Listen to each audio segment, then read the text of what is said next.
प्रेम आणि त्याग या नाण्याच्या दोन बाजू आहेत. जेव्हा आपलं प्रेम असतं एखाद्या व्यक्तीवर, एखाद्या कुटुंबावर, एखाद्या समाजावर किंवा एखाद्या संस्थेवर, तर त्याग आपोआप होत असतो.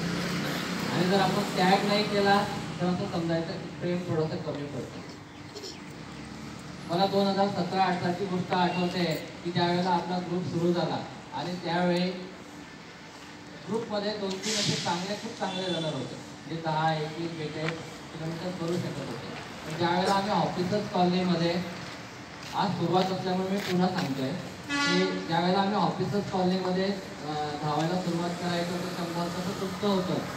आज 50 मिनिटात सुद्धा धावू शकण्याची काही वेगळी, तर आमची सुद्धा परिस्थिती तशीच होती. त्यावेळेला सन्माननीय प्रवीण पालककर किंवा डॉक्टर तुषार पाटील असतील किंवा इतर काही सदस्य असतील, चालूताई होत्या, हे समोर जाऊन पुन्हा माघारी यायचे आणि आम्हाला पुन्हा म्हणायचे चला चला धावायचं आहे, चलो रुकना नाही आपको भागना है, जसं आता आपल्या इथं रणच करत होत्या. तर त्यांनी त्या काळात केलेल्या त्यागामुळे आम्ही जे 50 मीटर धावू शकत नव्हतो, 100 मीटर धावू नव्हतो, ते आज 21 किलोमीटरनं 42 किलोमीटर सर्व रणच करताय. तसंच प्रेम आपल्या ग्रुपवर सर्वांचं आहे, मला माहीत आहे.